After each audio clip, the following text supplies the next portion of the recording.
How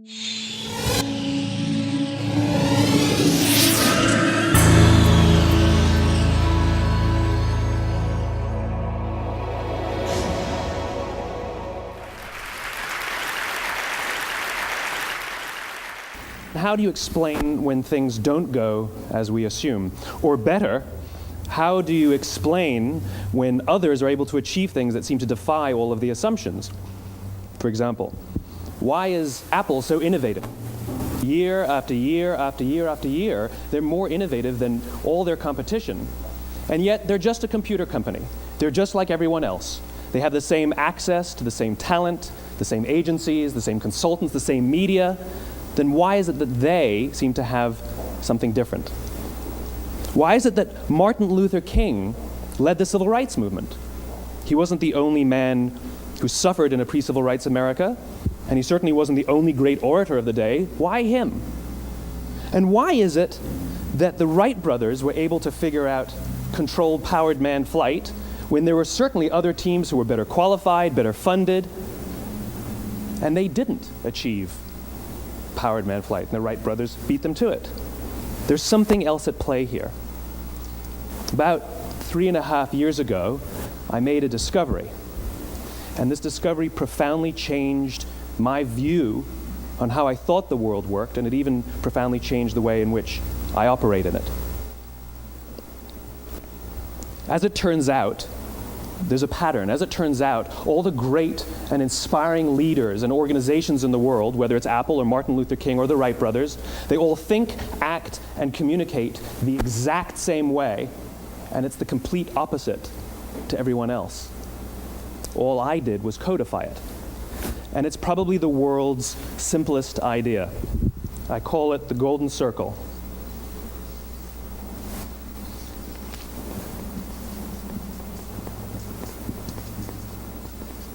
Why, how, what? This little idea explains why some organizations and some leaders are able to inspire where others aren't. Let me define the terms really quickly. Every single person, every single organization on the planet knows what they do, 100%. Some know how they do it, whether you call it your differentiating value proposition or your proprietary process or your USP. But very, very few people or organizations know why they do what they do. And by why, I don't mean to make a profit. That's a result. It's always a result. By why, I mean what's your purpose? What's your cause? What's your belief?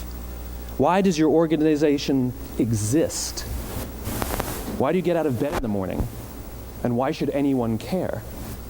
Well, as a result, the way we think, the way we act, the way we communicate is from the outside in. It's obvious. We go from the clearest thing to the fuzziest thing. But the inspired leaders and the inspired organizations, regardless of their size, regardless of their industry, all think, act, and communicate from the inside out. Let me give you an example. I use Apple because they're easy to understand and everybody gets it. If Apple were like everyone else, a marketing message from them might sound like this: we make great computers. They're beautifully designed, simple to use, and user-friendly. Want to buy one? Meh. And that's how most of us communicate. That's how most marketing is done, that's how most sales is done, and that's how most of us communicate interpersonally. We say what we do, we say how we're different or how we better, and we expect some sort of behavior, a purchase, a vote, something like that. Here's our new law firm. We have the best lawyers with the biggest clients. We have, we always perform for our clients, do business with us. Here's our new car. It gets great gas mileage. It has, leather seats. Buy our car. But it's uninspiring. Here's how Apple actually communicates. Everything we do, we believe in challenging the status quo. We believe in thinking differently. The way we challenge the status quo is by making our products beautifully designed, simple to use, and user-friendly. We just happen to make great computers. Want to buy one? Totally different, right? You're ready to buy a computer from me. All I did was reverse the order of the information. What it proves to us is that people don't buy what you do, people buy why you do it. People don't buy what you do, they buy why you do it. This explains why every single person in this room is perfectly comfortable buying a computer from Apple. But we're also perfectly comfortable buying an MP3 player from Apple, or a phone from Apple, or a DVR from Apple. But as I said before, Apple's just a computer company. There's nothing that distinguishes them structurally from any of their competitors. Their competitors are all equally qualified to make all of these products. In fact, they tried. A few years ago, Gateway came out with flat screen TVs. They're eminently qualified to make flat screen TVs. They've been making flat screen monitors for years. Nobody bought one. And Dell came out with MP3 players and PDAs.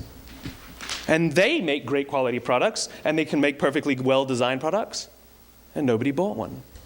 In fact, talking about it now, we can't even imagine buying an MP3 player from Dell. Why would you buy an MP3 player from a computer company? But we do it every day. People don't buy what you do, they buy why you do it. The goal is not to do business with everybody who needs what you have. The goal is to do business with people who believe what you believe. Here's the best part. None of what I'm telling you is my opinion. It's all grounded in the tenets of biology, not psychology, biology. If you look at a cross-section of the human brain, looking from the top down, what you see is the human brain is actually broken into three major components that correlate perfectly with the golden circle. Our newest brain, our Homo sapien brain, our neocortex, corresponds with the what level. The neocortex is responsible for all of our rational and analytical thought and language. The middle two sections make up our limbic brains, and our limbic brains are responsible for all of our feelings, like trust and loyalty. It's also responsible for all human behavior, all decision-making, and it has no capacity for language. In other words, when we communicate from the outside in, yes, people can understand vast amounts of complicated information like features and benefits and facts and figures. It just doesn't drive behavior. When we communicate from the inside out, we're talking directly to the part of the brain that controls behavior, and then we allow people to rationalize it with the tangible things we say and do. This is where gut decisions come from. You know, sometimes you can give somebody all the facts and your figures, and they say, I know what all the facts and details say, but it just doesn't feel right. Why would we use that verb? It doesn't feel right. Because the part of the brain that controls decision-making doesn't control language. And the best we can muster up is, I don't know, it just doesn't feel right. Or sometimes you say you're leading with your heart or you're leading with your soul. Well, I hate to break it to you, those aren't other body parts controlling your behavior. It's all happening here in your limbic brain, the part of the brain that controls decision-making and not language. But if you don't know why you do what you do, and people respond to why you do what you do, then how will you ever get people to vote for you or buy something from you, or more importantly, be loyal and want to be a part of what it is that you do? Again, the goal is not just to sell people who need what you have. The goal is to sell to people who believe what you believe. The goal is not just to hire people who need a job. It's to hire people who believe what you believe. I always say that, you know, there's if you hire people just because they can do a job, they'll work for your money. But if you hire people who believe what you believe, they work for you with blood and sweat and tears. And nowhere else is there a better example of this than with the Wright brothers. Most people don't know about Samuel Pierpont Langley. And back in the early 20th century, the pursuit of powered man flight was like the .com of the day. Everybody was trying it. And Samuel Pierpont Langley had what we assume to be the recipe for success. I mean, even now, you ask people, why did your product or why did your company fail? And people always give you the same permutation of the same three things. Undercapitalized, the wrong people, bad market conditions. It's always the same three things. So let's explore that. Samuel Pierpont Langley was given $50,000 by the War Department to figure out this flying machine. Money was no problem. He held a seat at Harvard and worked at the Smithsonian and was extremely well connected. He knew all the big minds of the day. He hired the best minds money could find, and the market conditions were fantastic. The New York Times followed him around everywhere, and everyone was rooting for Langley. And how come we've never heard of Samuel Pierpont Langley? A few hundred miles away in Dayton, Ohio, Orville and Wilbur Wright. They had none of what we consider to be the recipe for success. They had no money. They paid for their dream with the proceeds from their bicycle shop. Not a single person on the Wright brothers' team had a college education, not even Orville or Wilbur. And the New York Times followed them around nowhere. The difference was Orville and Wilbur were driven by a cause, by a purpose, by a belief. They believed that if they could figure out this flying machine, it'll change the course of the world. Samuel Pierpont Langley was different.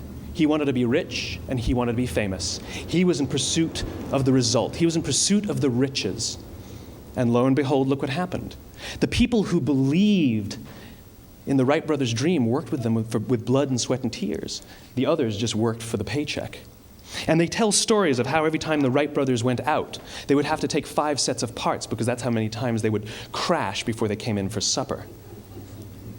And eventually, on December 17th, 1903, the Wright brothers took flight. And no one was there to even experience it. We found out about it a few days later. And further proof that Langley was motivated by the wrong thing, the day the Wright brothers took flight, he quit. He could have said, "That's an amazing discovery, guys, and I will improve upon your technology." But he didn't. He wasn't first. He didn't get rich. He didn't get famous. So he quit. People don't buy what you do, they buy why you do it. And if you talk about what you believe, you will attract those who believe what you believe. Well, why is it important to attract those who believe what you believe? Something called the law of diffusion of innovation. And if you don't know the law, you definitely know the terminology. The first 2.5% of our population are our innovators. The next 13.5% of our population are our early adopters. The next 34% are your early majority, your late majority, and your laggards. The only reason these people buy touch-tone phones is because you can't buy rotary phones anymore. We all sit at various places at various times on the scale, but what the law of diffusion of innovation tells us is that if you want mass market success or mass market acceptance of an idea, you cannot have it until you achieve this tipping point between 15 and 18% market penetration, and then the system tips. And I love asking businesses, what's your conversion on new business? And they love to tell you, oh, it's about 10%, proudly. Well, you can trip over 10% of the customers.